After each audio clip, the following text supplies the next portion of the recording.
She said, if you think that's tight, you should try doing it on a submarine. Good evening, and welcome to Having a Drink with Mink. I'm your host, Jason Mink. Thank you for joining us on this episode. My apologies for missing last week. I went on an epic quest, seeking my glass. I went over hill and dale, mostly hill, not so much dale. I went up the mountain, came right down to it. I sought the blue orchid, got mixed up in this enigmatic murder cult, wanted to take over the world. That took a while to deal with.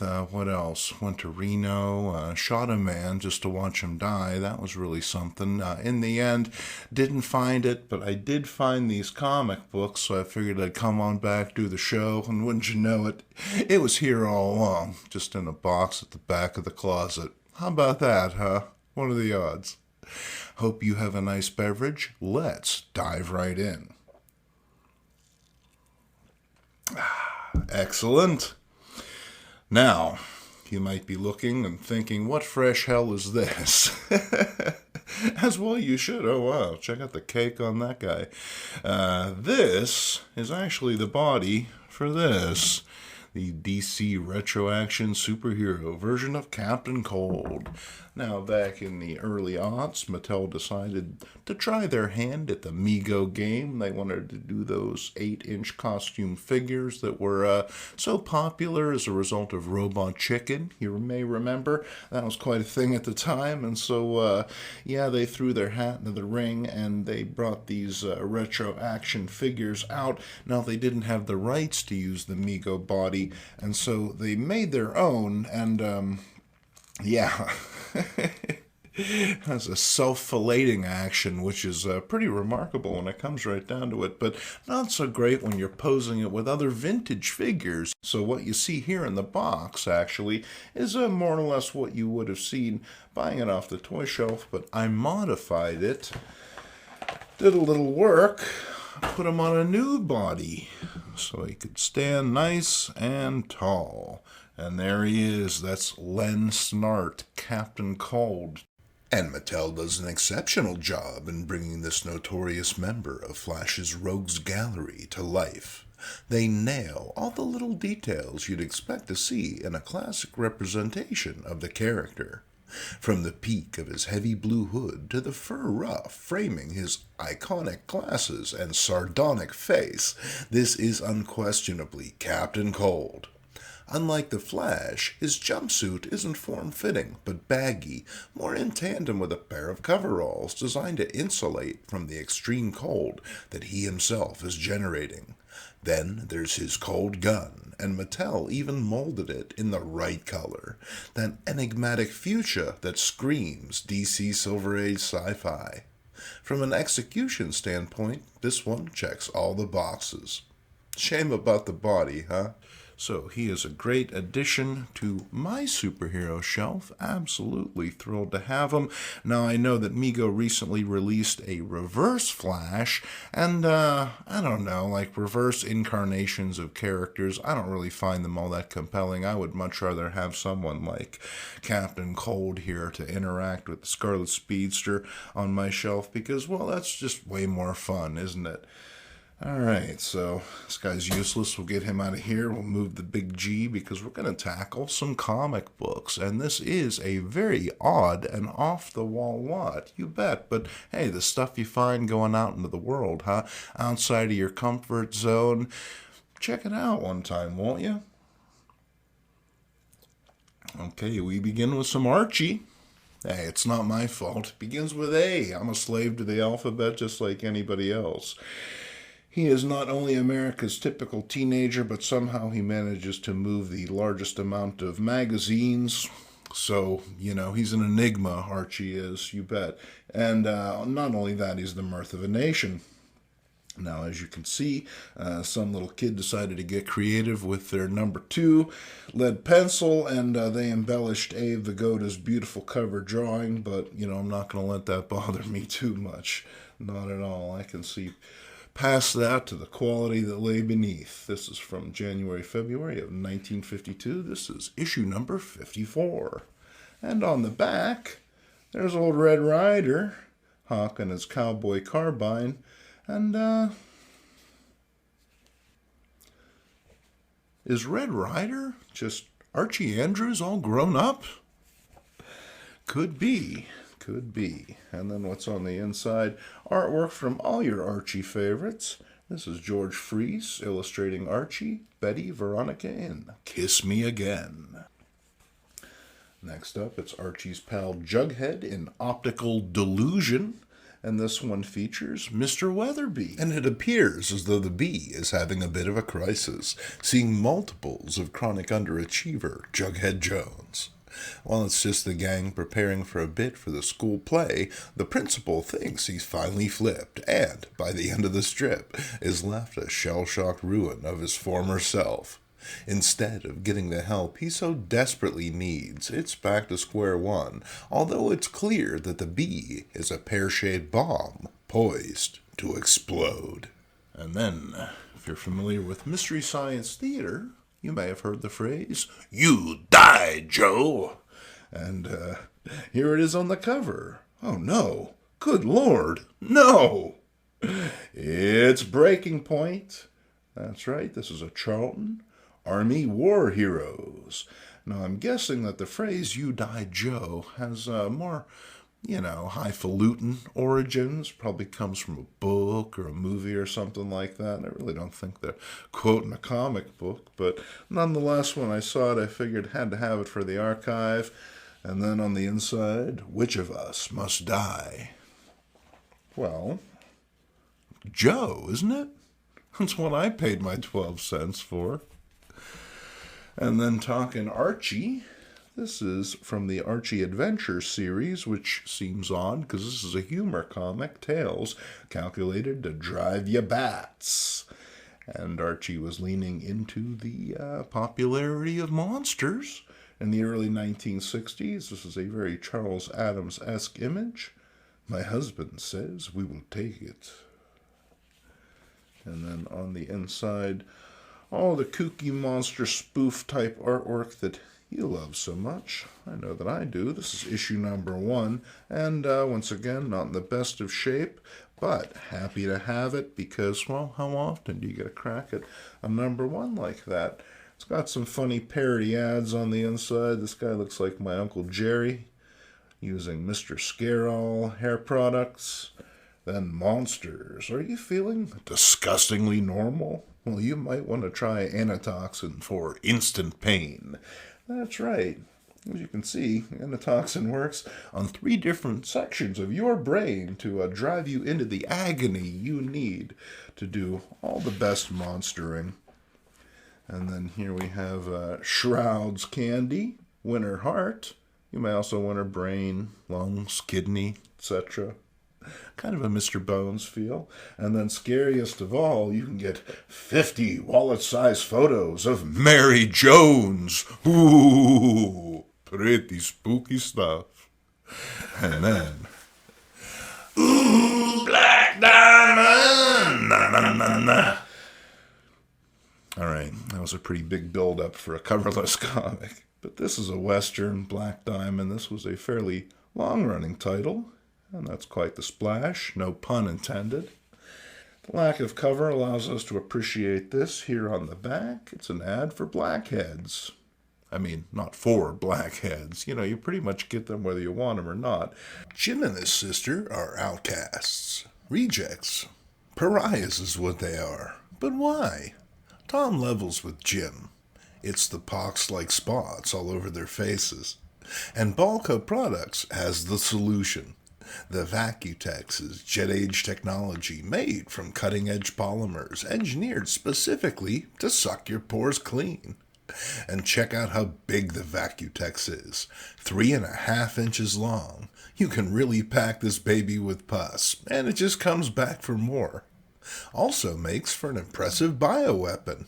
Aren't you glad you heard about Vacutex? And then Combat Casey. This is a Wonderful Atlas comic from back in the day. That's a pretty arresting image. This is ordinarily the part in the video where I tell you I'm not really a big war comics guy, but, well, after all of the war comics that I've shown you, well, that would be a lie, wouldn't it? And I'm not about to lie to you. We got a thing going on, you and I. Yes, we do. We're simpatico, I think is the term. And then here's some more war comics. I'm not really sure what this one was, because it turned out that this one was jammed inside this one, which is why the cover is a little bit janky. But it does have artwork from Robert Q. Sale. This episode's sound effect, Foom Pang. Okay, sure, it's pretty basic, only 8 letters, but really delivers quite a punch. That's Foom Pang. Ask for it by name. Okay, now here is a very special book indeed, and not the kind of book that ordinarily I'm in a position to pick up, but I happen to be in the right place at the right time, and I had a little bit of extra cash to splash.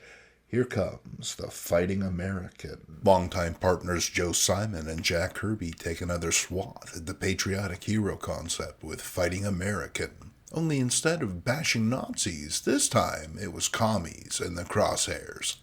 The book quickly took a satirical bent, essentially creating the camp superhero concept a decade before DC could lay claim to it. As Johnny would say, weird, wild stuff. And then moving on, we've talked about those Dell monster superheroes before, but I've never really been in a position to rap about Frankenstein. No, I haven't. I have Dracula and I have the werewolf, but this particular issue has eluded me up until now. He's the world's newest, greatest, and strangest superhero. Hey, maybe let me be the judge of that, huh? Okay, it starts off pretty good with this appropriately dark and spooky gothic castle, but the reveal of the monster is anything but thrilling. He looks a bit like Lee Marvin. Not that Lee Marvin isn't scary. I saw a couple minutes of Paint Your Wagon when I was a kid, and I had nightmares for weeks.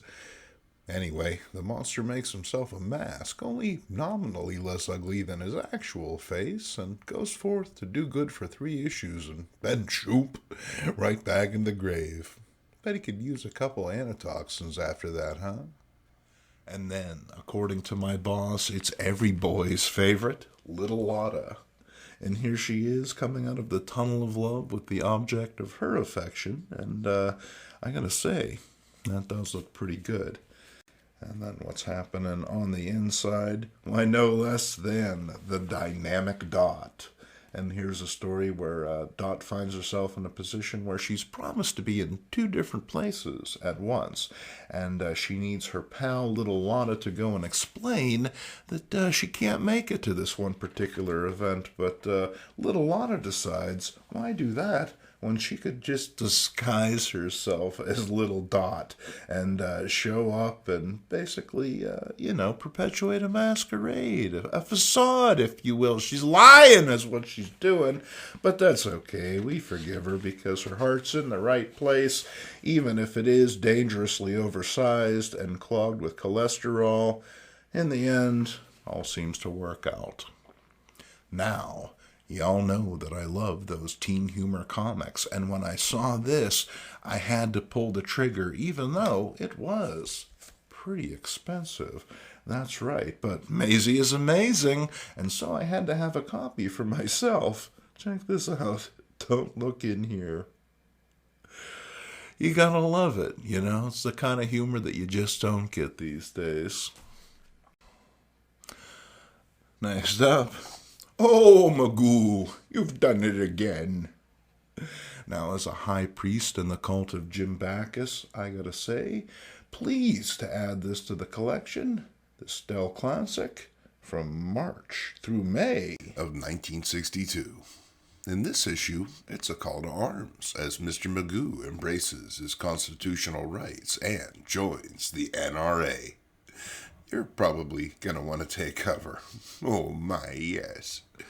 And then here is a very odd book. Ordinarily, I'm not a funny animal kind of guy, but Panhandle Pete and Jennifer, there was just something that called to me. I don't know, perhaps it was this odd mold that appears to have been growing on it at one point in time. Thing was probably in a humid place where it shouldn't have ought to been, but being the historical artifact that it is, well, I just had to have it, you know what I mean? Who is Panhandle Pete? I thought that he was just a cartoon, but no, there he is. Real life. Not quite sure what the problem with his face there is, but, you know, it's no worse than the art. I mean, dear God. But wait, hang in there. It gets even weirder. Oh yeah. Dig in. You were looking for some fresh nightmare fuel? Oh, I got your fresh nightmare fuel. And then, does anyone remember the gritty reboot of Popeye from the 1980s? I didn't either, but, well, here it is. And it's from Motion Comics. Popeye is born to the sea. Poop Deck Pappy speeds through the stormy night, trying to get his pregnant wife to shore. However, a fierce storm sees the baby born on deck to his footballer mother, a circumstance compounded by the fact that neither knows how to care for a child. Growing up on a diet of spinach and secondhand cigar smoke, the ugly lad soon joins the Navy, as the sea is in his blood. Oh yeah, and Wimpy's here too. So I'll have to make it a point and see if there are any other issues of this book, because, as you'll note, no olive oil, no sea hag. There were lots of characters that they hadn't introduced yet, so I guess they figured the book had legs. Much like Spunky the Ghost here. That's right. He's here. He's clear. You just got to deal with it. He's the smiling spook from Ajax. Look at him go. And then what's doing on the inside? Basically a Casper knockoff, but other funny animal strips. There's Frosty and Gabby, an anthropomorphic duo with designs on success. You gotta admire a squirrel with a plan. Following on, it's Pidgey and the magic paint. Judging from his expression, I think he'd better open a window. The fumes are starting to get to him. And then we cap the book off with a little body horror. Man, even Vacutex isn't going to help you fix that. And then here's some strange mysteries. It's a super comic, and I think these are Canadian. Correct me if I'm wrong, but I really wanted this one because I'm pretty sure this is before all that code nonsense kicked in, because this has some pretty graphic horror imagery. And I love me some horror comics. Halloween's coming up. Ooh. Pretty spooky stuff, huh? And then here's another one. It's Strange Planets. It's another Super Comics. And this one has your favorite space hero and mine, Kenton of the Star Patrol. Kenton has a sexy American girlfriend, and she's being abducted by this three-eyed creep. And then going back a ways into the MLJ archives, that's Archie Comics for those of you not in the know. If you knew Susie like we knew Susie, then she'd be in your comic too. And this sleazy fortune teller says, "Don't worry, baby, I'll take care of the present." As far as interiors go, this one is fairly racy, with Susie perpetually being in various states of undress or falling on her ample dupa. Say what you will, it beats Big Ethel skulking around Riverdale like Grendel for the umpteenth time. And speaking of the Riverdale gang, hot ziggity dog. They're coming in on the Frank beam. Dang kids and their crazy slang. I'm starting to think that Mr. Weatherby was right. All right, well, thank you for joining us on this episode of Having a Drink with Mink. It's been swell. We appreciate having you here, as always. If you want one of those old guys who like old comics t-shirts, they're available at the link below. Every t-shirt that you buy makes it possible to create more of the kind of content that you enjoy. Okay, for myself, Larry, Barry, and Len, cheers.